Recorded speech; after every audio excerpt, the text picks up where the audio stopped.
Daniel, capítulo de número 3, versículo de número 17 diz: eis que o nosso Deus, a quem nós servimos, é que nos pode livrar.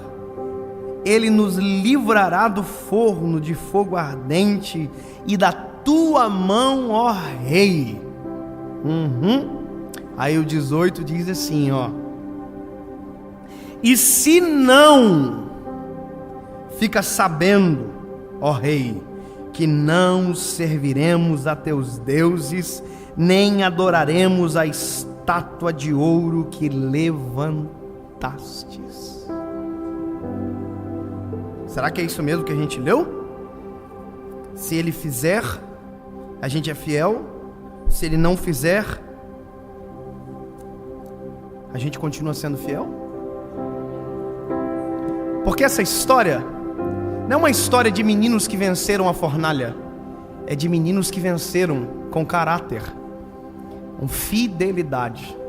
Eu acho interessante o seguinte: nós, para nos alegrarmos com essa palavra, a gente precisa ir até o final dela. E qual é o final dela? O final dela, eu vou dar um spoiler para você, talvez você não sabe, é que eles venceram a fornalha. Eles venceram. Ninguém ficou feliz? Pois é, eles venceram a fornalha. Eu vou dizer para você, esses meninos, Sadraque, Mesaque e Abidnego, eles são os meninos mais doidos que alguém podia conhecer. Porque eles conhecem o forno, eles sabem que é quente, eles passaram na frente, eles viram. E por conta disso, eles têm todos os motivos para se prostrar. Veja, o Nabucodonosor estabeleceu uma lei: todos os povos, nações e línguas, ao tocar o som da harpa, da sambuca, do saltério e de toda sorte de música, devem se prostrar e adorar a estátua que o rei Nabucodonosor levantou. Quem disse isso? O arauto. Aí a Bíblia diz que no mesmo instante a música começou a tocar, todos os povos, nações, línguas, sabe, todo mundo se prostrou, exceto Sadraque, Mesaque e Abidnego. Sabe, a loucura é que a fidelidade deles os expõe. A fidelidade deles os coloca em xeque, na frente de todo mundo. Porque veja, se todo mundo se prostra, quem fica em pé fica em evidência. Por mais que você ache isso bonito, mas a pior coisa é ser evidência onde todo mundo é posicionamento contrário. É difícil. É difícil quando você é a favor de algo que todo mundo é contra, ou vice-versa. A questão é que quem tem caráter é a favor sempre, é contra sempre. Não fica mudando de opinião.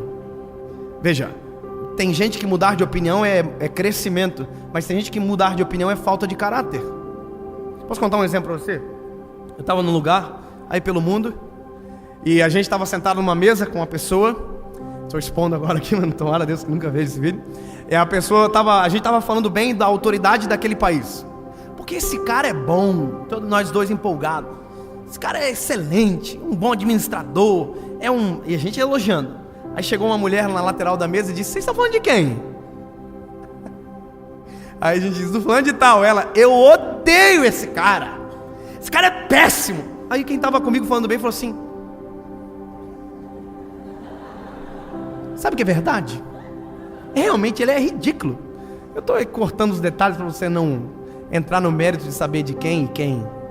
Mas sabe, eu olhei aquilo e falei: nossa, que vergonha. E tá cheio de gente que muda de posicionamento dependendo do ambiente onde está. Tá cheio de gente que vive ao vento da opinião. Sempre ele muda. Se for favorável, ele muda.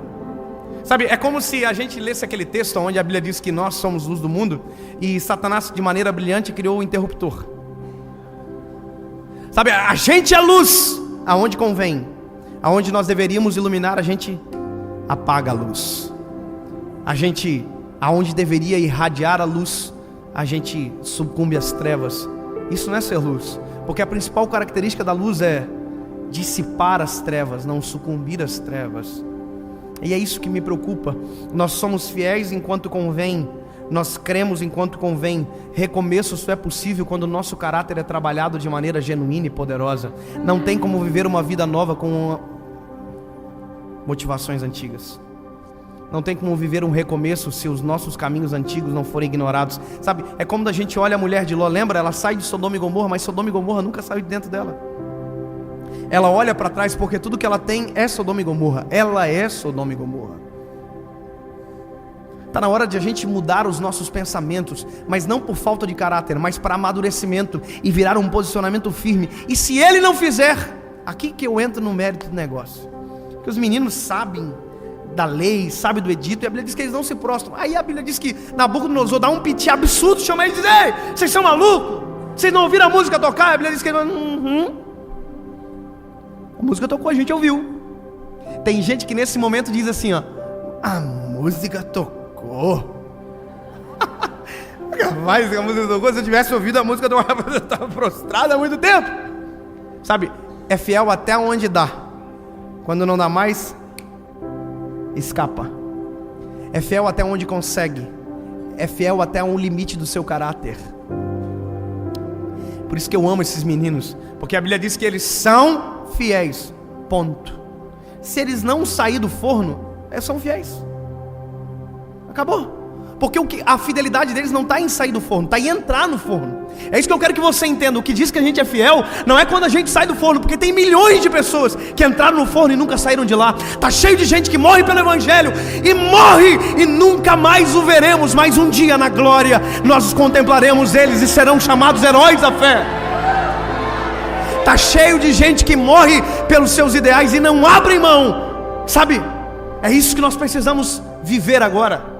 Um novo tempo, uma nova história. Chega de mudar toda hora, não. Deus nos pautou segundo a verdade. Então a única coisa que nos vale e que nos é lícito é a verdade. E se Ele não fizer, e se Ele não tirar a gente do forno, eu quero dizer para você, eu tenho as melhores expectativas para 2019. Mas eu quero dizer que para gente que serve a Deus, para gente que acredita piamente no Evangelho, tem muita coisa que vai acabar piorando. E a cada dia, porque isso é o final do tempo, isso é o cumprimento da palavra, nós vamos ser cada vez mais odiados. Amarão aquilo que a gente conta, chamarão de filosofia, mas nos odiarão pelos frutos que receberemos do eterno. Então deixa eu te dizer uma coisa. Você está preparado? Você está preparado para se manter firme até o final? Para se manter apaixonado até o final, por se manter íntegro até o final. Ama o Senhor de manhã, de tarde, de noite, de madrugada. Ama o Senhor no colégio, na faculdade, no trabalho, na vizinhança, aonde quer que eu vá. Eu sou um desdobramento dele, uma embaixada. Eu sou fiel, eu não mudo porque o mundo mudou, porque as coisas mudaram. Não. Eu permanecerei até o final. Isso é lindo. E se o forno for aquecido 7 vezes mais, doesn't matter, não importa, porque o que está aqui dentro é mais forte do que queima dentro daquele forno. Ei, deixa eu dizer para você. Aí a Bíblia vai dizer que o Nabucodonosor olha para os meninos e diz: vocês são malucos? Sabe, o Nabucodonosor dá um pitizão e diz: o quê? Manda aquecer o forno 7 vezes mais. Parece que eu vejo que os meninos estão tudo assim. Você que pensa, irmão? Estou zoando. Os meninos devem estar morrendo de medo, porque a gente continua sendo ser humano mesmo sendo fiel. Ninguém vira super-herói do dia para a noite. Aliás, não se vira super-herói. A gente é ser humano. A questão é nosso caráter, fatores inegociáveis. Se for para levar pau, mas vou levar sem cair. Não vou me dobrar. Por isso que tem gente que não gosta da gente, né? Que a gente é maluco, né? Já viu? Crente é maluco. Quem serve a Jesus é maluco. Veja, eu não estou falando de crente A, B, C, a igreja está. Não. Quem ama Jesus é maluco. Porque o que vale para ele está escrito há milhões. Aqui, ó, 2000 anos, 2018. Aí tem mais os profetas. Nós vamos para tempo bíblico. Lá vai cacetada. A gente acredita nisso aqui. Escreveram milhões de livros depois, mas o que vale pra gente é isso aqui. Não, mas o pensador disse o contrário. Não, o que vale pra gente tá aqui, na palavra. A minha Bíblia ela é de 1987. O que vale pra mim tá aqui. O que interessa é o que vem daqui. O que vem após, filosofia, coaching, ensinamento de... Não, tá aqui. Eu só aceito aquilo que vem pra somar o que tá aqui. O que vem pra tirar não vale nada. Não vale, desculpa, com todo respeito. Sabe... Os meninos, olha assim, pode aquecer o forno então, eles estão todos morrendo de medo. Só que eles têm palavra, aí diz, vou contar uma coisa para o senhor Nabucodonosor. Nós servimos o único Deus que salva a gente de lá. Aí o Nabucodonosor fala assim, tá na minha Bíblia, não tá na sua agora, só tá na minha.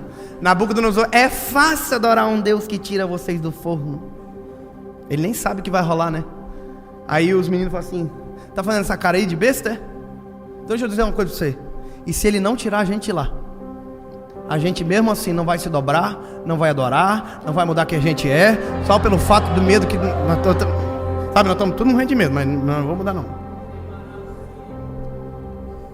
Pode mudar a lei, pode mudar os padrões, pode mudar os costumes, pode mudar os padrões de aceitação, pode mudar a ideologia, mas o que vale para mim é o que o meu Deus diz que é bom para mim, é isso que vale. Mas se o quê? Se Deus fizer, Ele é Deus. Se não fizer, continua sendo Deus. Estou com vontade de cantar, mas vamos deixar quieto? Ou vamos cantar? Oh, meu Deus.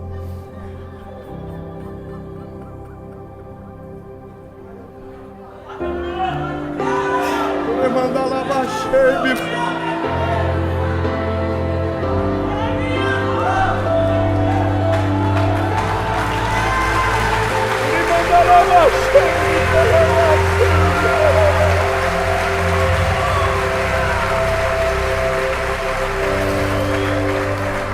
é tempo de recomeçar.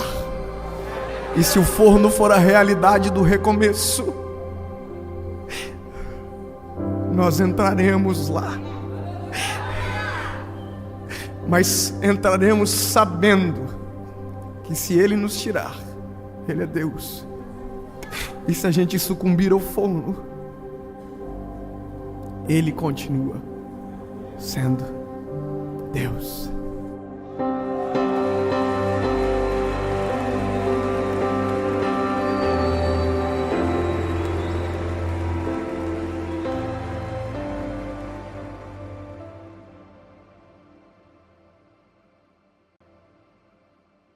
Fala, meu lindo!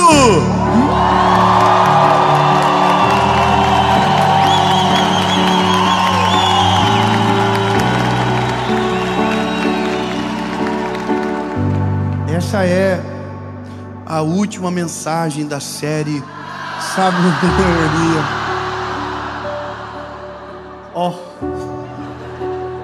eu quero muito que você fique comigo até o final, mas pode ter certeza, nessa altura do campeonato, já deve ter uma série nova nascendo e Deus tem algo novo para você. Mas como a gente precisa terminar, a última mensagem, ela sempre tem algo diferente. E essa mensagem nasceu dentro de uma reunião de escola, onde Deus moeu o meu coração com uma palavra, e que eu quero que você viva isso comigo. Antes, curte o vídeo, comenta, compartilha, manda para todo mundo, se inscreve no canal, é rapidinho, você aperta o botão, se inscreve, ativa o sininho. Nós estamos chegando a 10 milhões de inscritos, que Deus nos ajude, nós vamos chegar. Irmão, nós vamos chegar a 20 milhões e não chega a 10, é confusão, é ansiedade. Mas vamos chegar, quanto mais gente alcançada pela palavra, melhor. E por falar em palavra, vamos para o vídeo.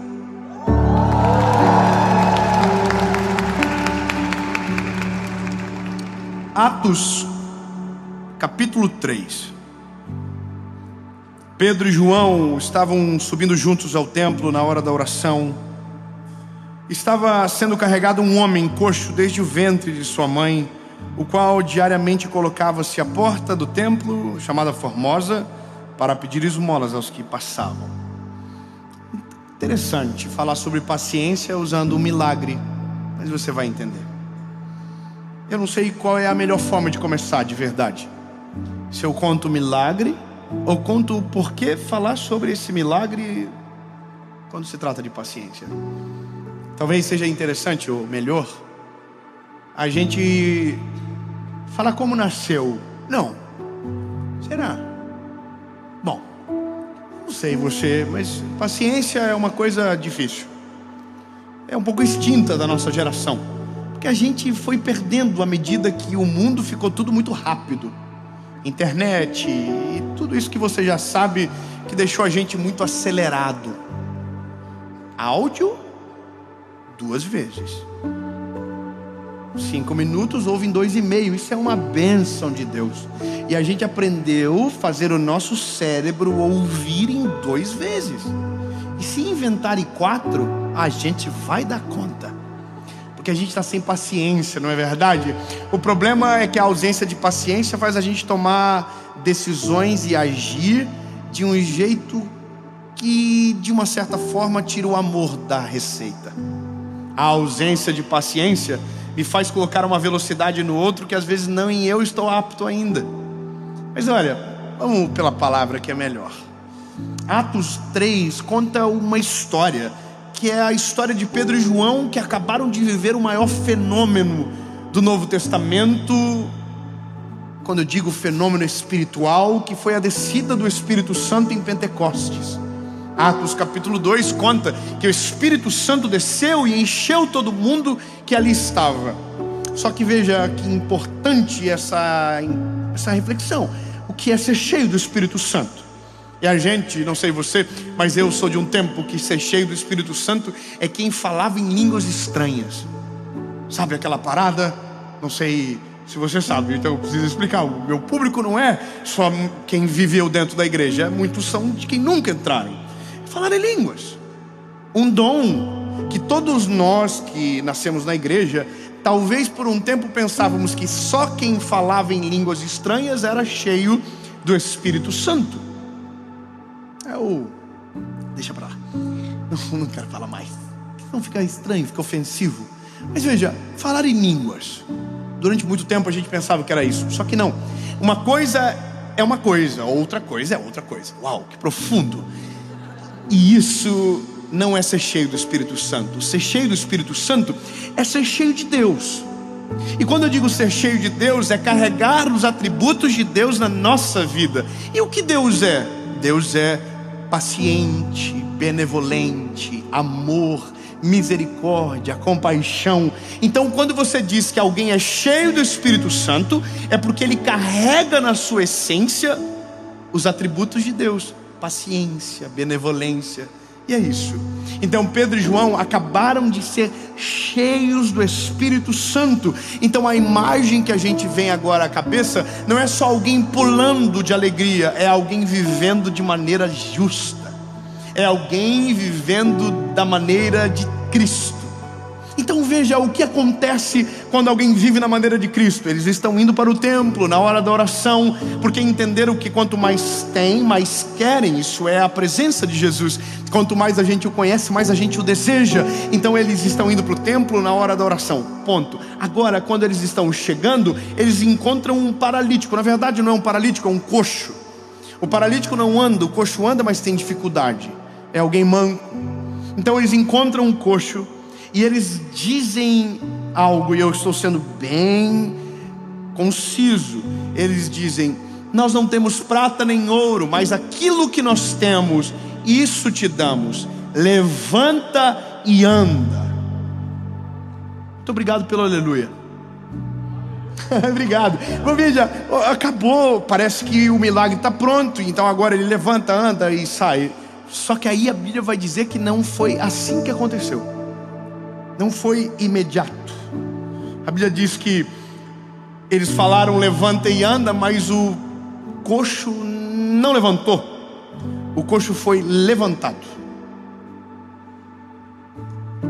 Vou ser mais claro. Existe um coxo sentado à porta, pedindo esmolas, dizendo: dá-me uma esmola, por favor. Há muito tempo, a Bíblia diz que desde sempre ele fazia da mesma forma. Só que agora, quando eles chegam, eles dizem: levanta e anda. Só tem uma reflexão importante. Uma ordem para quem nunca andou é diferente. Veja, como que eu falo levanta e anda para alguém que nunca andou e que não sabe exatamente o que é isso? Quer ver, quem tem filhos aqui? Levante a mão. Bom, eu tenho 3. Cortei, chega muito filho, maravilhoso, mas se vier o quarto, a confusão está garantida. Mas veja, quando a gente tem filho, tem uma parada, irmão, que pega todos os pais: o tal do andar. Irmão, e é uma competição do mal. Porque um pai fala pro outro: meu filho andou com 11 meses. Aí você fala assim: o quê? Meu filho está com 11,5 e não está andando, deve ter algum problema.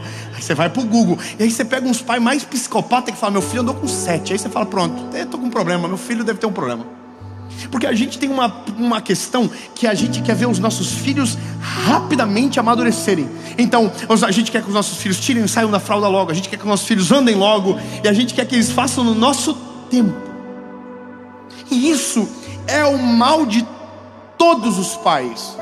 A gente não tem paciência, porque a gente já anda, a gente já saiu da fralda há muito tempo, a gente já amadureceu há muito tempo. Então a gente quer que os nossos filhos acelerem o passo, até um dia que a gente diga: que saudade de quando não andava, que saudade de quando pedia para eu levar no banheiro e limpar o bumbumzinho, que saudade. Então a gente acelera tanto que um dia descobre que fez errado e que deveria ter sido mais respeitoso. O texto é tão incrível que a Bíblia diz que eles tomaram pela mão direita o paralítico e levantaram. Só que não só levantaram, a Bíblia diz que eles esperaram se firmar os arteiros.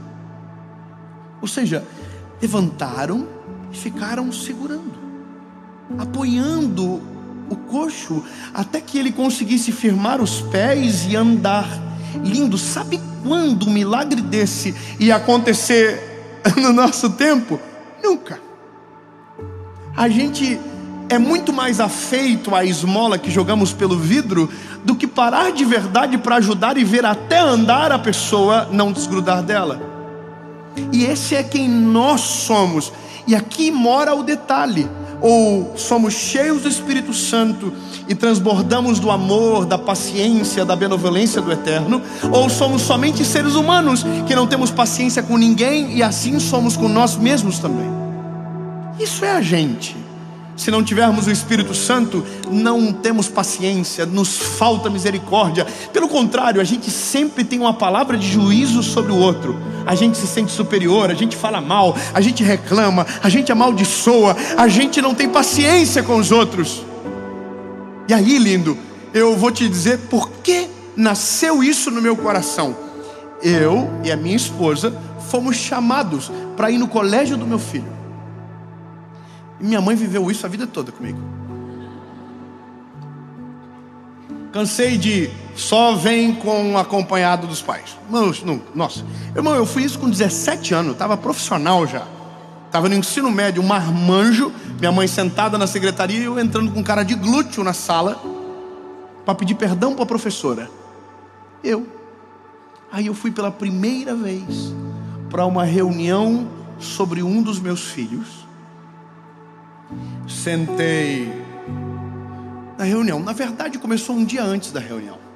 Um dia antes da reunião, um professor me abordou e falou: precisamos falar sobre ele. E aí ele falou: vamos marcar uma reunião. Eu, como não tenho paciência, falei: me fala agora, me dá um release, me fala, por favor, alguma coisa, senão eu vou morrer, eu não vou conseguir nem dormir. E aí o professor falou para mim: não, é porque ele está com um pouquinho de déficit de aprendizagem. Ele não está prestando atenção, ou às vezes presta e parece que não capta. E eu estou ouvindo. E ele falou mais, ele falou: e às vezes ele está brigando com os amiguinhos.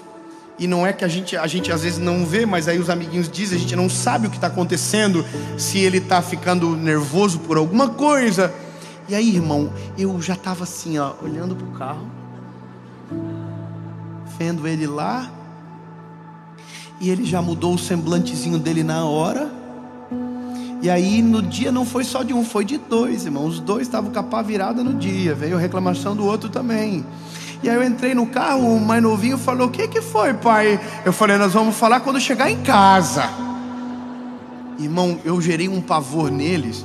Então a gente chegou em casa, eu já chamei o pequenininho, falei: seguinte, aconteceu isso. E falei: você está de castigo. Tirei tudo que não era para tirar naquele dia, já tirei também. E aí chamei o outro mais velho e falei: isso, aquilo. Tirei o iPad, ninguém vai ter mais tela agora durante o dia. Acabou o desenho, acabou tudo. Irmão, e aí fui para a reunião no outro dia. Não tinha nem acontecido a reunião, não. E aí eu cheguei na reunião, e aí tinha uma mulher muito preparada, que começou a contar o que estava acontecendo. E aí, irmão, eu estava assim, ó, preciso falar o que eu fiz. Mas daí eu pensei, não vou falar o que eu fiz, vou falar o que eu vou fazer. Pegou? Aí, irmão, ela contou tudo, eu falei, eu sei o que eu vou fazer. E aí comecei a falar o que eu fiz, dizendo que ia fazer, entendeu? E aí, irmão, ela só fez assim, ó, não faz isso não.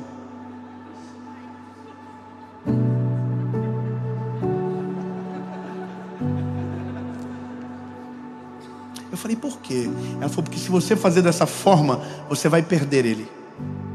Você vai sufocar ele. Ele não vai melhorar. Ele vai piorar. Lindo.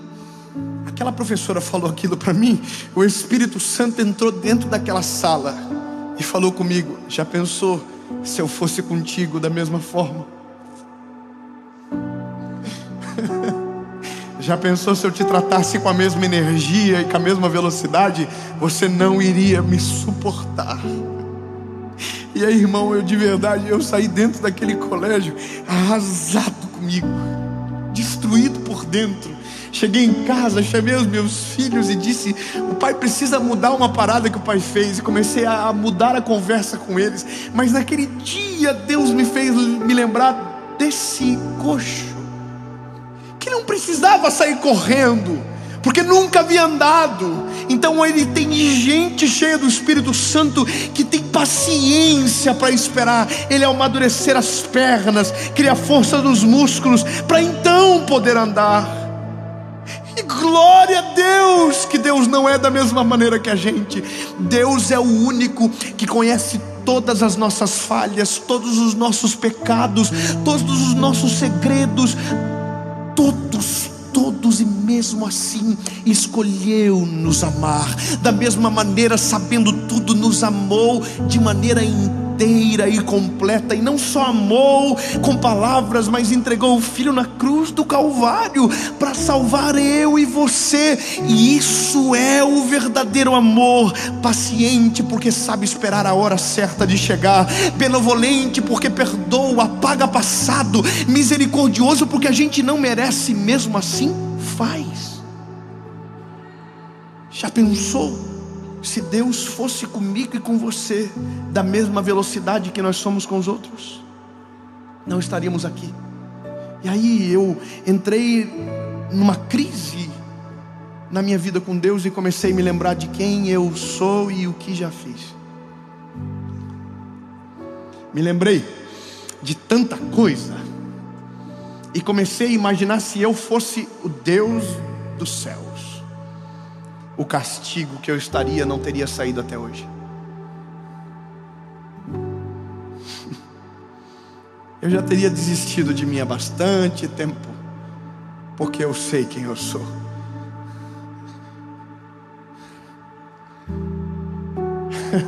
Sabe o que eu descobri naquele dia? Que o déficit de aprendizagem do João tinha a ver comigo, não tinha a ver com ele, tinha a ver comigo. Eu conversei com ele de um jeito que não tinha nunca conversado. Eu falei, filho, o que acontece com você? E ele me lembrou o dia que eu tentei fazer ele aprender matemática da mesma maneira que eu aprendi.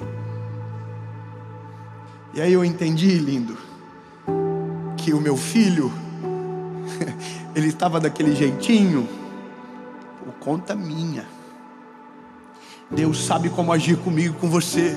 Se ele for da mesma energia que você é, ele te perde. E Deus não perde ninguém. Deus é amoroso, misericordioso. E eu sei que isso tem um grande risco de falar para você, de você ficar folgado. Mas lindo, eu vou ser claro com você. A paciência de Deus não é para te dar o direito de atrasar, mas é para que você cresça sem medo do Pai. A paciência de Deus não é aquilo que te dá o direito de fazer do jeito que você quer e Ele vai ficar esperando do jeito que Ele está. Não, não, não, não. A paciência de Deus é aquele que dá o tempo para você crescer, amadurecer e florescer, sem interromper as etapas e sem te fazer acelerar antes do tempo, sem te fazer andar antes de te deixar cair, para aprender a suportar as quedas. O Deus que a gente serve é paciente para respeitar todos os nossos processos. Lindo, eu sou o que sou hoje porque sou o acúmulo de histórias que Deus me deixou viver. Deus me deixou cair, Deus me deixou deslizar, Deus me deixou perder, Deus me deixou decidir errado. Deus foi paciente, então eu sou o acúmulo das histórias que carrego. Se Deus não deixasse, seria superficial, não teria estrutura para suportar algumas coisas. Então Deus exerce paciência, deixa a gente suportar a crise das nossas escolhas, para nos ter mais forte e caminhando com saúde. A gente perde a noção do que Deus é, porque não somos o reflexo do Pai que Ele é. E esse é o problema nosso. A palavra Pai, ela é confusa, porque todos nós tivemos um tipo de paternidade diferente. Uns, os pais foram mais presentes, outros mais ausentes, uns mais violentos, outros mais calmos, mas todos nós tivemos pais que foram falhos. E eu quero que você entenda que o dia que você for pai, se ainda não o for, você será falho em alguma coisa. Nós não somos perfeitos. Então, quando falamos da paternidade de Deus, pensando que nele existe falhas, nós estamos errados, porque o amor dele é diferente, a maneira dele proceder é diferente. Ele não corre na nossa direção para nos castigar, ele corre para nos pegar no colo. Ele não corre na nossa direção para nos machucar, ele corre para sarar as nossas feridas. Ele não vai na nossa direção para nos ameaçar e colocar contra a parede. Não, ele vai para nos perdoar, para nos dar um novo caminho, para restaurar as nossas forças, para aliviar o nosso cansaço. E esse é o problema. A gente se assusta porque se fosse nós no lugar dele seria diferente. E por isso tem tanta gente vivendo oprimida e sufocada no mundo, porque pensa que Deus age com ele da mesma maneira que ele age com os outros, e não é assim. Deus é paciente, Deus tem paciência com você, Deus teve paciência comigo. Deus esperou eu tomar vergonha na cara 19 anos da minha vida, e depois que tomei vergonha, tive que tomar mais vergonhas, e até hoje Deus está esperando coisas que eu preciso amadurecer urgente, e que ainda não amadureci. Deus está aí, estou te esperando, meu lindinho.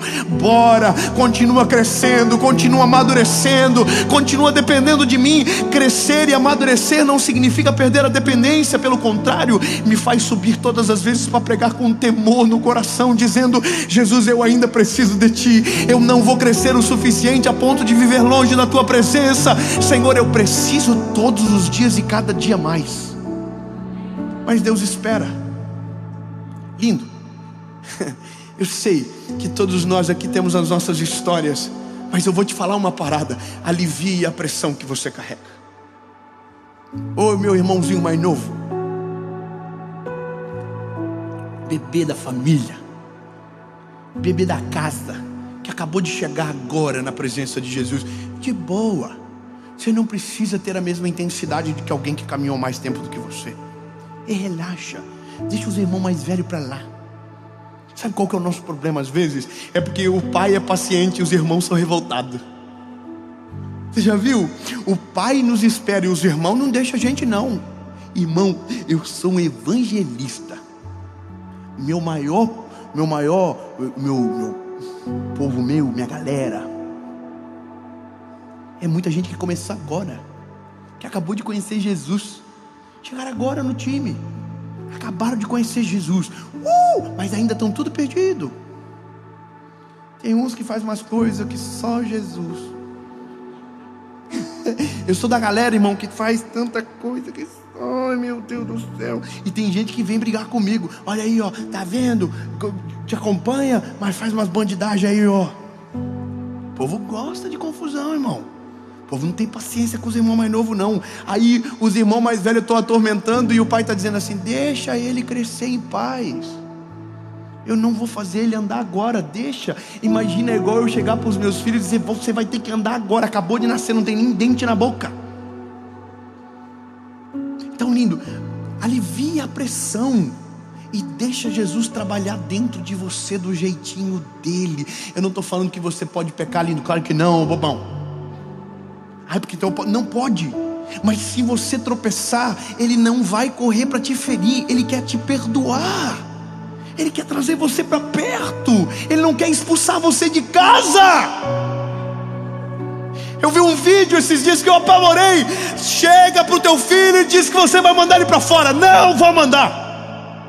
É ele que vai amadurecer e querer sair. Eu não expulso o filho de casa. O Deus que a gente serve não expulsa o filho de casa. Sabe qual é a loucura?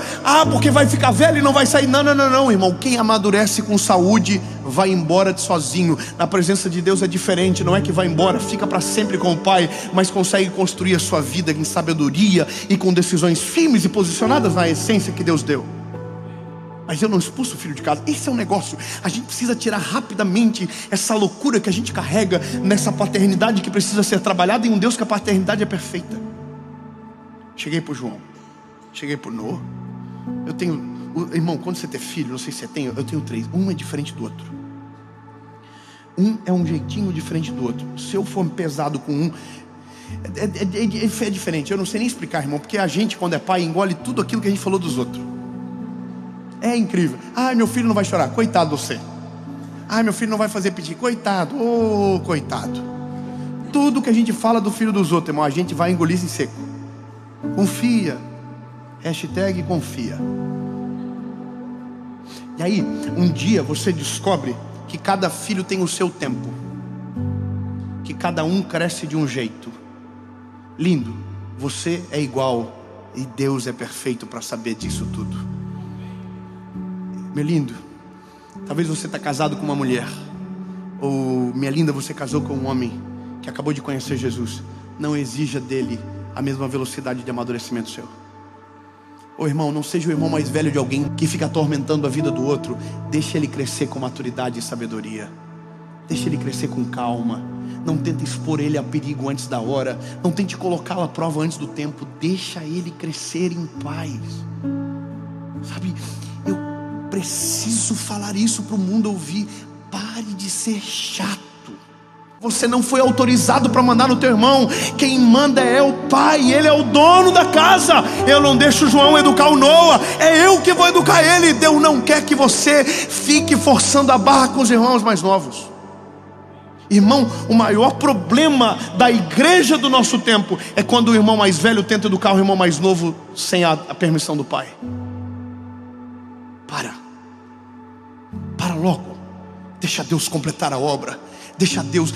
Você andou com 11 meses, talvez ele ande com 1 ano e 1. Talvez você andou com 7, ele vai andar com 11. O problema é dele. Deus é o pai dele, assim como é o teu. Respeite o tempo. Você falou com 2, ele vai falar com 3. E daí? Eu conheço um dos maiores cantores do Brasil, falou com 4 anos. 4 anos de idade. Foi a primeira palavra. Hoje é um dos maiores cantores da nossa nação. Deixa o tempo de cada um ser respeitado. Paciência. Por isso que eu sou apaixonado pelo Senhor Jesus, porque quando eu olho para o amor dele, eu me encontro, tenho paz e segurança para permanecer no caminho. Ele não me oprimiu, ele não me sufocou, ele me salvou, ele me amou, ele me libertou, ele mudou a minha história, ele me fez sentir amado. E por isso eu sou apaixonado pela vida e pelo amor do meu Senhor Jesus. Então, lindo, eu não estou falando que você tem que correr na mesma velocidade que eu. Eu só quero que você saiba, ouça o teu pai. Ouça ele. A melhor coisa da vida é quando a gente ouve ele. Bem melhor. Ouça ele. Lindo, fica tranquilo. O Senhor vai fazer algo lindo na tua vida. Ei, relaxa. Jesus conhece a gente, bonitinho, tudo, amor. Eu não sei porque gostou de nós. Meu Deus, irmão, você é ruim, irmão. Você é ruim, hein?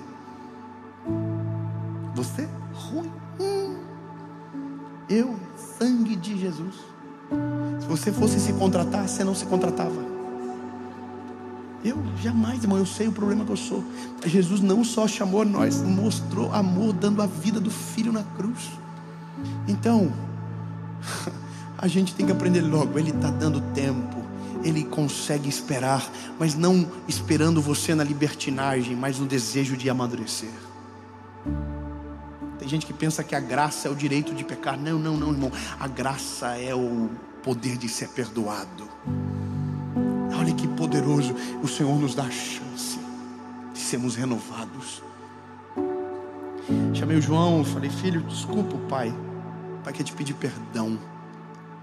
Porque o pai, quando tinha a tua idade, teve o mesmo problema. Aí ele falou para mim: o pai? Eu falei: aham. E os filhos? O pai foi igual você. Sabe por que Jesus veio para o mundo e morreu na cruz no nosso lugar e viveu a nossa vida? Para que um dia pudesse olhar para a gente: eu sei o que vocês passam, mas tem de bom ânimo, eu venci o mundo, e se eu venci, vocês também vão vencer. Você pode celebrar o nome de Jesus por isso, meu lindo? Ele não é um Deus apático, Ele é um Deus empático. Ele se coloca no nosso lugar. Sabe qual é a loucura? Quando Deus olha para o homem, Ele não vê a gente, Ele vê Jesus. É o padrão perfeito. Como não amar esse evangelho? Como não amar? Como não olhar com misericórdia para o meu irmão mais novo, sabendo que já passei o que ele passou? E é isso que o evangelho faz. O evangelho traz para dentro de mim a natureza de Deus. O Pedro e o João estão esperando o coxo levantar. Estão com o ombro debaixo dele. Aí a Bíblia diz que quando os arteiros se firmaram, ele foi para o templo junto com o Pedro e com o João. Só que a Bíblia diz que ele entrou saltando e pulando. Quando respeitamos as etapas, o resultado é sólido e duradouro. Quem tenta fazer o que não foi feito para fazer antes do tempo cai e às vezes nunca mais volta a andar. E é isso. O João está aprendendo a contar, está aprendendo a ler, está aprendendo as palavras. A gente vai tomar banho juntos. Eu falo: filho, escreve o nome do pai no box. Daí ele começa: é assim, pai? Fala: é assim. Segue, tá escrevendo. E aí quando ele termina, a gente faz uma festa.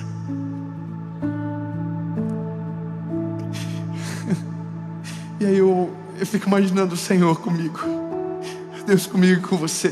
A gente está caído, está vivendo distante dele, e aí a gente volta e diz: me dá chance, me dá chance. Deus diz: eu dou, claro, vamos. E aí você volta, o que acontece? Com uma festa. Aí você acerta um dia, ele diz: é o meu filho. É isso que é o amor do evangelho, é o amor de Jesus por mim e você. É meu filho. Acertou um dia, acertou outro dia, acertou de novo. Aquele ponto não volta mais. Ele já decorou e aprendeu de verdade. Jesus é assim com a gente, Jesus é assim com você. Então, bebê, tem uma ótima notícia: aproveite a paciência para ser perdoado. Aproveite a paciência para ser amado. Aproveite a paciência para amadurecer com saúde e de maneira sustentável. Aproveite a paciência para decidir. E eu tenho uma pergunta, e dessa maneira termino a série. Você que nunca entregou a sua vida para Jesus, Ele teve paciência para te esperar até agora. Chegou a hora, meu lindo. Ah, mas eu acredito em tudo. Então esse é o problema. Quando você conhece Jesus, você descobre: não precisa de mais nada. Entregue o seu coraçãozinho para Ele. Foi embora, desistiu, o paizinho te trouxe de volta. Então volta para Ele. Volta para casa, bebê. Você não foi feito para viver longe da presença do Pai. Não é sobre a casa, é sobre o Pai que é o dono da casa. Volte para Ele. 2 perguntas e uma resposta, e é você que decide. Tenho que mudar muito? Não. Ele tem paciência para te receber do jeitinho que você é, e tem poder para mudar tudo que em você é. Poder, amor para te transformar de dentro para fora. Mas só você que decide. Porque o convite está pronto. Eu estou à porta e bato. Aquele que ouvir a minha voz e abrir a porta, eu entrarei e farei morada. Olha como é paciente. Ele é o dono da porta, da casa, do morador da casa. E mesmo assim, bate na porta. A decisão é sua. A decisão é sua. Eu vou contar até 3. Se a sua decisão for sim, você levanta a mão e a gente vai fazer a maior festa que esse lugar já viu. 1, 2, 3. Levante a mão se você está tomando essa decisão.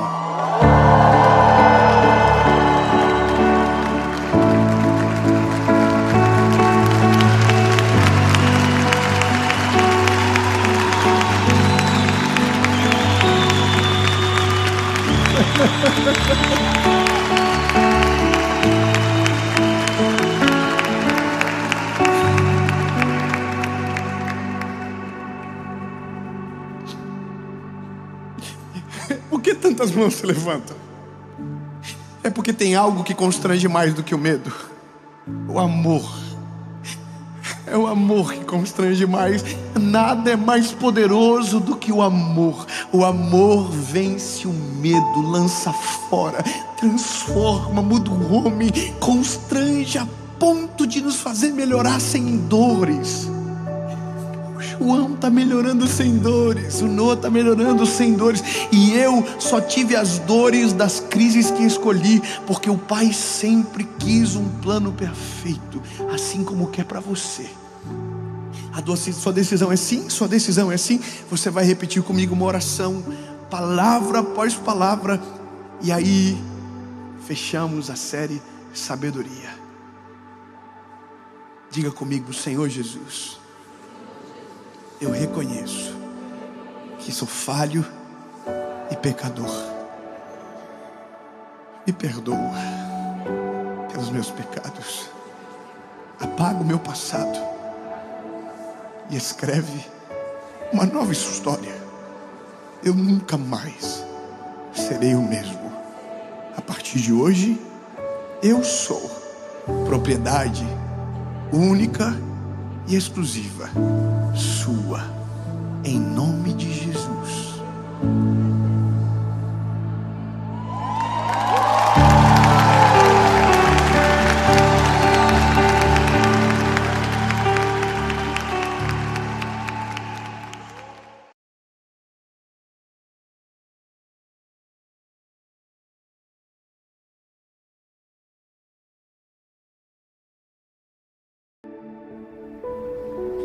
Provérbios de número 16, versículo de número 1 diz o seguinte: do homem são as preparações do coração, mas do Senhor a resposta da boca.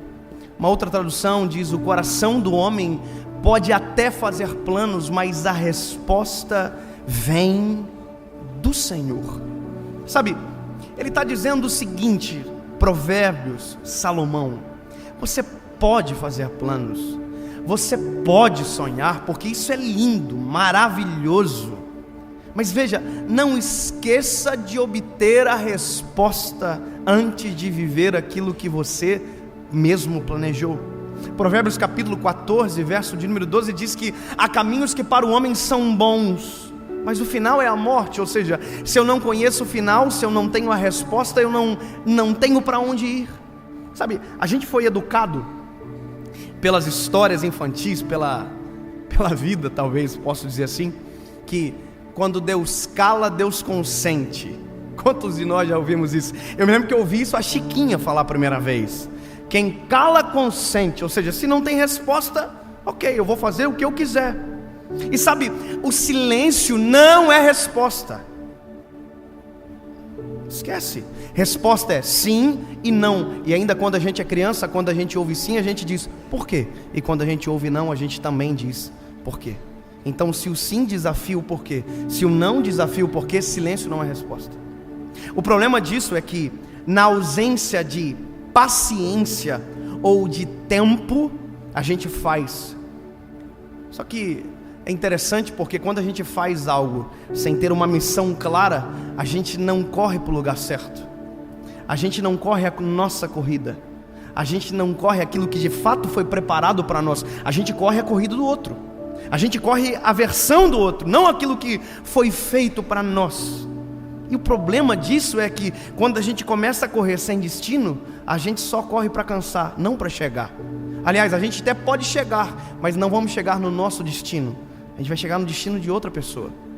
A gente vai chegar no endereço de outrem. E quando a gente chega no lugar que não foi feito para nós, a infelicidade é a certeza. Eu me lembro de uma história, uma história, talvez uma parábola dessas contadas de maneira contemporânea agora. Uma lebre passou correndo na frente de um cachorro que estava morrendo de fome. Esse cachorro começou a correr atrás da lebre, e correr, e a lebre corria, o cachorro corria.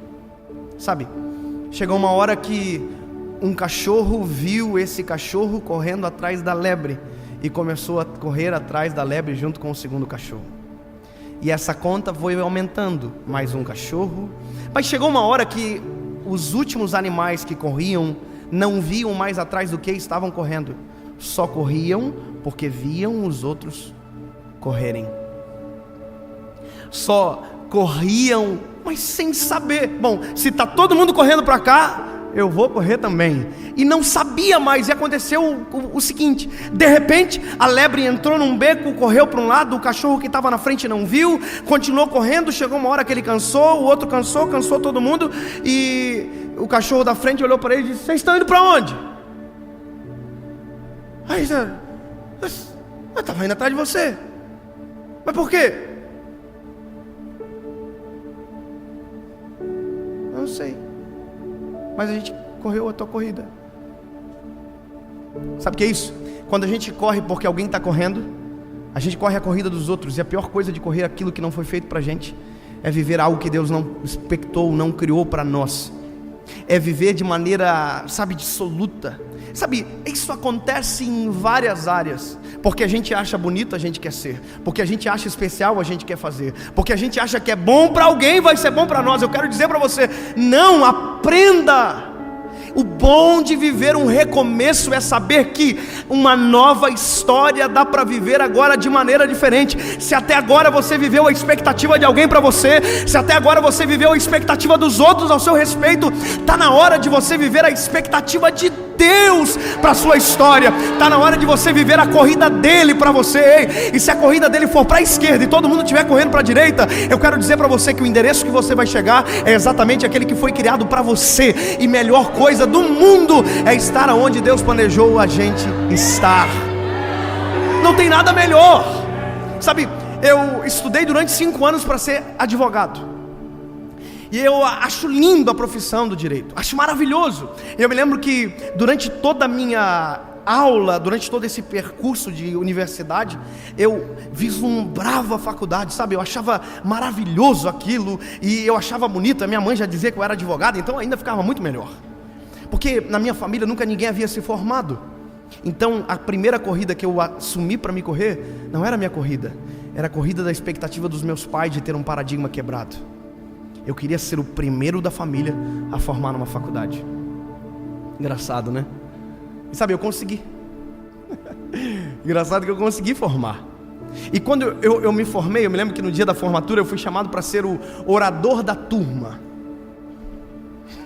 Aquele que faz o discurso.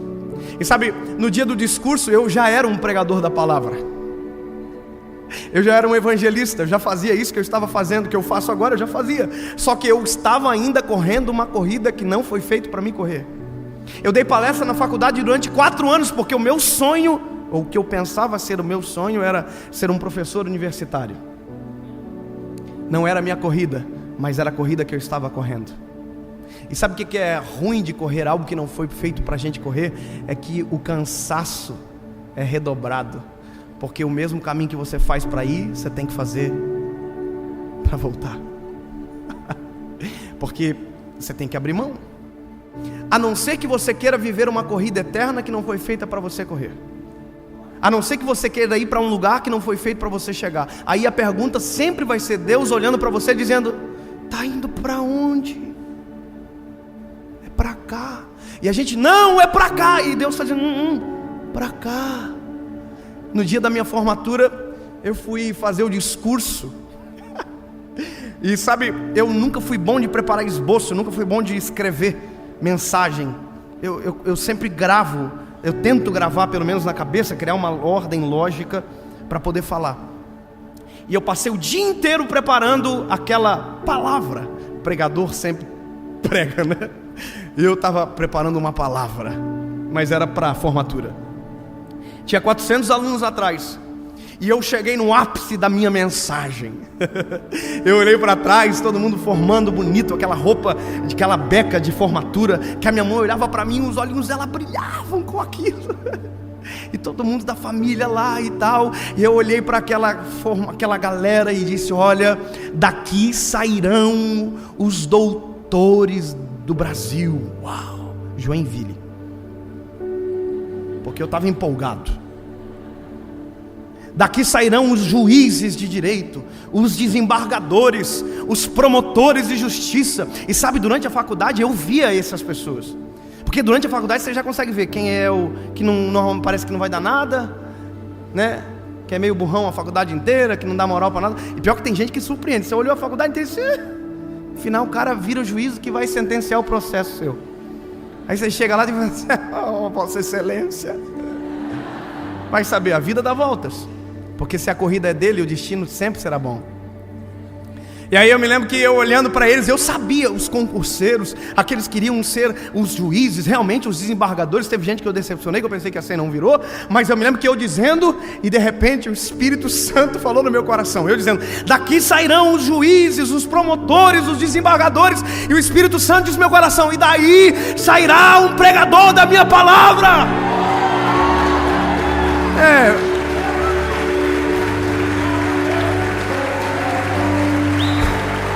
Você aplaude porque não é você que estudou 5 anos, que correu uma corrida que não era para correr, que fez um esforço que não precisava fazer, que poderia estar vivendo antes aquilo que Deus sonhou. Se tivesse antes de correr perguntado: devo ir?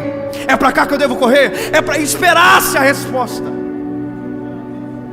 Sabe o que mais dói o meu coração? É saber que durante tempos da minha vida eu caminhei para uma direção que não foi feito para me percorrer. Sabe, o Espírito Santo dizendo no meu coração: um pregador da minha palavra. E a lágrima começou a correr. 5 anos estudando aquela faculdade, fazendo prova, sabe, trabalho, TCC. E o Espírito Santo dizendo: um pregador da minha palavra, um pregador da minha palavra. E eu: juízes, pregador da minha palavra. Advogado, pregador da minha palavra. Sabe o que o Senhor estava dizendo? Você quer a resposta do caminho que eu fiz para você? Ei, eu fiz você para isso. O caminho seu é para cá. Se quiser andar para cá, faça o seu caminho sozinho. Mas não esqueça: há caminhos que para o homem parecem bons, mas o fim deles é a morte. Sabe que eu estou dizendo isso para você? Não estou lhe dizendo que você será um pregador. Não estou lhe dizendo que você será um obreiro, que você será um pastor, que você será um empresário, que você será um advogado, que você será um juiz. Não. Porque essa resposta não é eu que te dou. Essa corrida é minha. Essa corrida aqui é minha. Tem gente no Brasil que já fez igual. Gravou vídeo sentado, com o microfoninho na frente, com as luzinhas atrás, com o teclado num lado. Mas isso aqui não é o segredo. Isso aqui não é o segredo. Isso aqui não é o segredo. Isso aqui não é o segredo. Isso aqui não é o segredo. O segredo é quem fez a corrida para eu correr. E o segredo é quando eu digo: ei, eu vou fazer aquilo que Deus fez eu para viver. E that's it. Deus tem uma corrida para você. Deus tem uma história para você. Ei, tá na hora de recomeçar. Dá um replay. Volta onde você parou. Volta onde você desistiu. Volta onde você não deveria ter parado. Chega no destino e diz: Senhor, para onde eu devo ir? Se Ele dizer para a direita, vá. Se Ele dizer para, espera. Espera, porque o caminho será feito, nem que seja no deserto.